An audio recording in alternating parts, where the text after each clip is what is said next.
Kwa majina naitwa Amina Mohamed Hamisi. Mimi ni mkazi wa hapa Malela katika wale waliosalia. Mheshimiwa Mkuu wa Mkoa, tunaomba sisi utusaidie. Naomba mnielewe rafiki zangu sababu mimi ni Makonde. Kwa maana hiyo naomba utusaidie, yani usimamie haki. Hebu naomba usikilize maoni ya kwetu sisi wananchi, ututendee haki. Mimi mpaka leo na miaka karibu 16 pale nimeanza kutenga chumba kimoja mpaka hivi leo ndo nakuja, yani mpaka hiyo mwaka 2024 wanakuja NCF wanasema maeneo ni ya kwao. Uliuziwa labda na mwenyekiti ama uliuziwa na nani? Nimeuziwa, nimeenda serikali ya mtaa mpaka kwa mtendaji. Makaratasi yale pale nayo. Na makaratasi yangu. Makaratasi yangu nayo. Mtendaji yupo na mwenyekiti yupo. Ndio wapo ambao kuna saini zao. Haina shida, hayo ndio ya kuyazungumza. Sawa. Kwa hiyo mimi ninaomba, niko chini ya miguu yako. Tunaomba ututendee haki. Kama kuna walioka kumolewa, nadhani binadamu unaweza kukomboa kwa makosa. Kuna maeneo ni CCF ni ya kwao, lakini kuna maeneo ambayo sio ya kwao. Mimi hapa nilipo na mama mtoto. Huyu mtoto mama yake ana afya ya akili. Mimi mwenyewe hapa nilipo ni mgonjwa wa hili. Vyeti vile pale mwingine na nilienda Dubai kufanya kazi nilishwa. Haina shida. Utaishi vipi? Naitwa ndugu Nubi Musa Mnubi, natokea hapa Malela. Nakuomba ndugu Mkuu wa Mkoa, sisi wananchi wa Malela utusaidie sisi ambao tumebomolewa makazi yetu. Lakini ujio wako nafikiri Mkuu wa Mkoa utakuwa ni msaada kwetu sisi.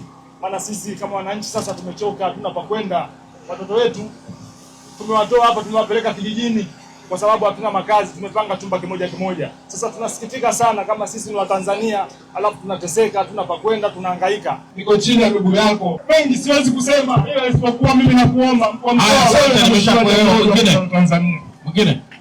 Jina langu naitwa Zawadi Saidi, ni mkazi wa Malela. Mimi nina changamoto ya kubomolewa nyumba tangu 2024 tukiwa tuko hapa Malela. Mpaka hivi sasa ninavyosema, watoto wangu hawana makazi maalum na mimi ni mama ambaye sina kazi ya serikalini wala ni mjasiriamali mdogo. Kwa hiyo Mheshimiwa Mkuu wa Mkoa, naomba ili ulibebe, kama mimi ni mama ambaye na watoto 4 siwezi kujisaidia kwa lolote. Naitwa Mofa Jaliko Mojala. Mimi ni sehemu ya waendelezaji wa Mwapemba. Mheshimiwa Mkuu wa Mkoa, watu wa manispaa wanataka kupiga hili eneo kama walivyopiga eneo hili ambalo NSSF wamejipa la kwetu. Necha ya Mwapemba, Mheshimiwa Mkuu wa Mkoa, lile eneo sio la NSSF. Na ni kwa sababu tunaheshimu serikali, hatuko tayari tena kuendelea kubisha na tumechoka. Serikali hii, watendaji wa serikali hii ni shida sana. Ni shida sana. Ni shida sana. Mkuu wa Mkoa unaweza kaona nia hapo ukasema vizuri tu. Lakini watendaji tena wanamsemea hao wala sio wanasiasa tu. Sisi ndio tunafanya. Na hii swala lishapo sio mpeleka Mheshimiwa Rais, hata kama unasikia. Haya Saidi timua hawa vijana wako wengi wana ajira, wapate ajira. Katika haya yote Mheshimiwa Mkuu, sisi tumekubali kwa unyonge wetu. Tungekuwa na nguvu tusingekubali. Mbaya zaidi, kuna watu wanaingia laana, wamechukua viwanja vya marehemu. Kuna watu tulikuwa nao kwenye mchakato wamefariki, huyu ameuza viwanja. Yaani ni data. Ukitaka data nakupa. Sasa watu wa NSSF, hebu njooni hapa na watu na kamishna wa ardhi msaidizi. Joa, kamishna wa ardhi. Nafikiri wewe unafahamu vizuri na ndio custodian na masuala mengi ya ardhi. Bila hofu ya Mtanzania yoyote. Na kwa namna ulivyojiridhisha, ardhi hii ni ya nani? Kwa mujibu wa kumbukumbu zilizopo, viwanja hivi ni vya NSSF. Walikuwa na viwanja 13. Watu wa NSSF, hebu sogea pia alafu kwa ufupi tu. Mujibu wa bei ambazo zimepata idhini ya bodi ya wadhamini ya Mkoa wa Taifa ya Hifadhi ya Jamii NSSF. Kwa upande wa Mwapemba ni shilingi 15,000 kwa square meter. Na kwa upande wa Malela ni shilingi 25,000 kwa square meter. Na muda wa mradi huu ulikuwa ni miezi 3 ambao ilikuwa ni kuanzia mwezi Agosti 2024 mpaka mwezi Novemba 2024.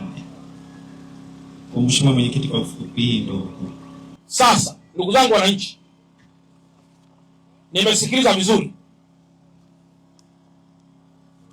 Na baada ya kusikiliza vizuri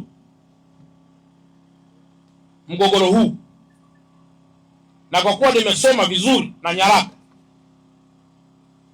nikisema muda huu wananchi tuende moja kwa moja kule mahakamani, lazima kuna wananchi wataumia.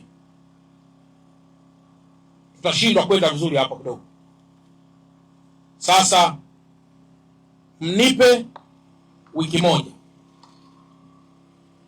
Wiki moja hii, ndugu zangu wa NSSF, wala msisumbue wananchi, waacheni wabaki hapa hapo kwanza. Wiki moja tu nipe. Baada ya wiki moja nitampa taarifa mkuu wa wilaya atuandalie mkutano wa kuja sasa kuhitimisha majawabu ya maombi mlioyaomba.